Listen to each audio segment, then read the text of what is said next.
الحمد للہ رب العالمین والصلاة والسلام علی سید الانبیاء والمرسلین اعوذ باللہ من الشیطان الرجیم الذین هم فی صلاتهم خاشعون الذین ہم وہی لوگ جو فی صلاتهم اپنی نمازوں میں خاشعون عاجزی کرنے والے ہیں۔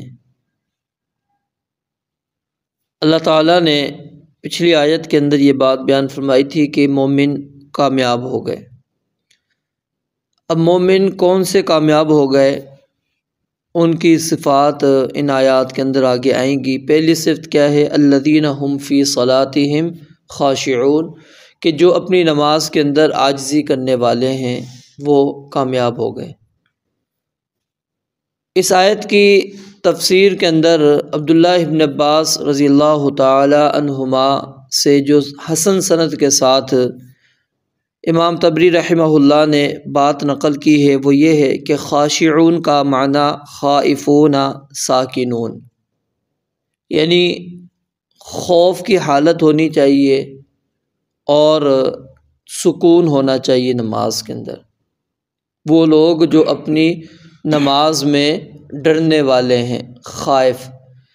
خشیت ایک ہوتا ہے دل سے ڈرنا، اور پھر جب دل ڈرتا ہے تو انسان کا جسم بھی ڈرنا شروع کر دیتا ہے، کیونکہ اصل مرکز وہ تقویٰ کا، خوف کا، ڈر کا وہ دل ہے۔ القلب، نبی علیہ السلام نے فرمایا کہ التقویٰ ہا ہنا ویشیر الی صدرہ ثلاث مرات، 3 مرتبہ آپ نے اشارہ کر کے فرمایا کہ تقویٰ یہاں پر ہے، یعنی خوف جو ہے وہ دل کے اندر ہوتا ہے، اور جب دل کے اندر خوف ہوتا ہے تو اس کا کچھ اثر جسم کے اوپر ظاہر ہوتا ہے۔ لیکن یہ چیز یاد رکھیں، ایک روایت بیان کی جاتی ہے کہ نبی علیہ السلام نے ایک آدمی کو نماز کے اندر اپنی داڑھی سے کھیلتے ہوئے دیکھا، تو آپ نے فرمایا کہ اگر اس کا دل کا خشوع ہوتا، یعنی دل میں اس کے ڈر اور خوف ہوتا، تو اس کے دوسرے اعضاء بھی خشوع کرتے، یعنی کہ پھر یہ حرکات نہ کرتا۔ لیکن یہ روایت ضعیف ہے، بلکہ موضوع اور من گھڑت ہے۔ امام البانی رحمہ اللہ نے اپنی سلسلہ احادیث ضعیفہ اور موضوعہ کے اندر اس روایت کے اوپر دلائل کے ساتھ بحث کیے اور اس کا موضوع ہونا انہوں نے ثابت کیا۔ اگرچہ انسان کے جب دل میں خوف ہوتا ہے تو وہ ان حرکات سے اجتناب کرتا ہے، بچتا ہے، لیکن یہ نہیں ہے کہ ہم اس کی وجہ سے کہہ دیں کہ یہ نبی علیہ السلام نے اس بندے کے متعلق یہ بات کہہ دی۔ نہیں، وہ جب ثابت نہیں ہے تو وہ نبی علیہ السلام کی طرف منسوب کرنا ایک جھوٹ ہو جائے گا، بہتان ہو جائے گا، اور آپ علیہ السلام پر جھوٹ گھڑنا یہ بہت بڑا گناہ ہے۔ ویسے آپ کہہ سکتے ہیں کہ جب دل کا خوف ہوتا ہے تو اس کا اثر جو ہے دل کے انسان کے جسم کے اوپر بھی ظاہر ہوتا ہے۔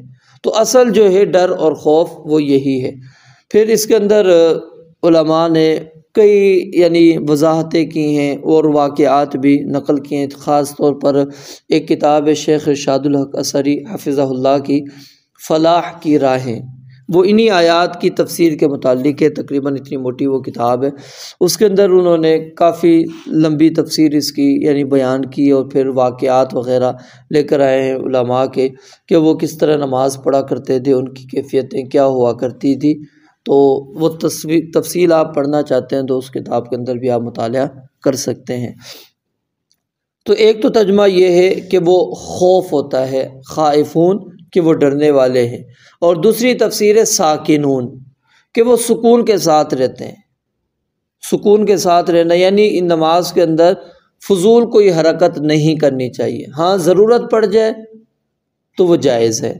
امام بخاری رحمہ اللہ نے صحیح البخاری کے اندر عنوان قائم کیا ہے کہ نماز میں ہاتھ سے مدد لینے کا باب، جبکہ وہ کام نماز ہی سے متعلق ہو، یعنی آپ نماز سے باہر وہ کام نہیں کر سکتے۔ اب نماز کے اندر کھڑے ہیں، اب آپ کو ضرورت پڑ گئی ہے، اب وہ جسم پہ مثال خارش ہو رہی ہے، اب باہر تو آپ نکل نہیں سکتے، نماز کے اندر موجود ہیں، تو اب اگر آپ اپنے ہاتھ سے مدد لے رہے ہیں تو وہ جائز ہے۔ اور اس کے اندر پھر انہوں نے ایک روایت نقل کی ہے رسول اللہ صلی اللہ علیہ وسلم کا وہ عمل کہ جب سیدنا عبداللہ بن عباس رضی اللہ تعالیٰ عنہما آپ کی ساتھ رات کے قیام کے اندر آ کے کھڑے ہو گئے تھے تو الٹی سائڈ پر کھڑے ہو گئے، جہاں پر کھڑا ہونا چاہیے تھا وہاں پر نہیں ہوئے، تو نبی علیہ الصلوۃ والسلام نے پکڑ کر ان کو اس جانب کھڑا کیا۔ اب جو نبی علیہ السلام نے پکڑا، گھمایا، سر پر پہلے ہاتھ رکھا، پھر کان سے پکڑ کر گھمایا، تو یہ بھی تو حرکات ہی ہے نا۔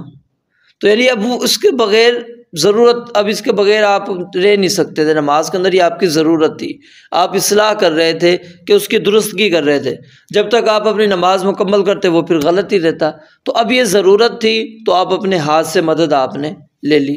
اسی طرح کا دروازہ کھولنے کا قصہ بھی موجود ہے، ٹھیک ہے۔ تو جب ضرورت پڑے تو آپ نماز کی حالت کے اندر اپنے ہاتھ سے مدد لے سکتے ہیں، لیکن بے جا اور فضول، ویسے ہی بندے کسی کو عادت ہوتی ہے کبھی وہ داڑھی کے ساتھ کھیل رہے، کبھی سر پہ، کبھی ادھر، تو اس سے اجتناب جتنا ہو سکے بچے۔ ہاں زیادہ ہوئے پھر آپ جہاں ضرورت ہے وہاں پر کر سکتے ہیں۔ اور یہ یاد رکھیں کہ کچھ علماء پھر یہاں پر اس انداز سے بھی چلے جاتے ہیں، وہ کہتے ہیں کہ تھوڑی سی اگر آپ حرکت کرتے ہیں تو وہ تو چلو ٹھیک ہے، نماز آپ کی درست رہے گی، تھوڑی زیادہ کر دی آپ نے تو آپ کی نماز خراب ہو جاتی ہے، دوبارہ نماز پڑھنی پڑے گی۔ اس کی کوئی دلیل نہیں ہے کہ دوبارہ نماز لٹانے کی۔ ہاں وہ نماز کے منافی عمل کر رہا ہے وہ، لیکن نماز اس کی ختم نہیں ہوئی، کیونکہ نماز کے ختم ہونے کی اعمال کے اندر رسول اللہ صلی اللہ علیہ وسلم نے اس عمل کو ذکر نہیں کیا۔ تو اور ایک تفسیر خائفون کی جو ساکنون کی عبداللہ بن عباس رضی اللہ تعالیٰ عنہ سے منقول ہے، وہ ضعیف روایت ہے۔ وہ کیا ہے کہ کہتے ہیں کہ عبداللہ بن عباس رضی اللہ تعالیٰ عنہ نے کہا کہ جی اپنے ہاتھوں کو رفع الیدین کے لیے نہ اٹھاؤ، یہ ثابت نہیں ہے ان سے قول۔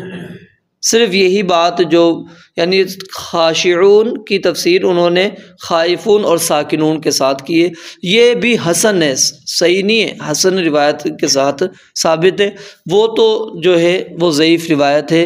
تنویر المقباس ایک کتاب ہے جس کے اندر عبداللہ بن عباس رضی اللہ تعالیٰ عنہ کی تفاسیر کے متعلق اقوال نقل کیے گئے ہیں، تو اس کے اندر یہ الفاظ موجود ہیں، لیکن وہ روایت ضعیف ثابت نہیں ہے۔ تو رفع الیدین نماز کے منافی بھی نہیں ہے، اور یہ انسان کے خشوع کے بھی منافی نہیں ہے۔ اگر ہوتا تو رسول اللہ صلی اللہ علیہ وسلم کبھی بھی پھر رفع الیدین نہ کرتے، حتیٰ کہ بھی نماز کے شروع کے اندر بھی نہ آپ اجازت دیتے، آغاز اس کے اندر تو سب کے سب متفق ہے نا، کسی کا بھی کوئی بھی اختلاف نہیں ہے۔ پھر دوسرا دیکھیں نا، آپ ارکان تبدیل کر رہے ہیں، کیا یہ حرکات نہیں ہوتی؟ آپ کھڑے تھے یہاں پر آ کے چلیں، آپ نے نماز کہتے ہیں میں نے شروع کر دی، ہاتھ باندھ لیے، اب آپ کو پوری نماز کے اندر اسی کیفیت میں ہونا چاہیے تھا۔ اب آپ اٹھیں گے، رکوع میں جائیں گے، رکوع سے چلیں رفع الیدین کو سائیڈ میں کر دیتے ہیں، حرکات تو ہو رہی ہیں نا۔ تو کیا یہ حرکات اگر منافی ہوتی تو نبی علیہ الصلوۃ والسلام کو اللہ تعالیٰ یہ طریقہ کبھی نہ سکھلاتے۔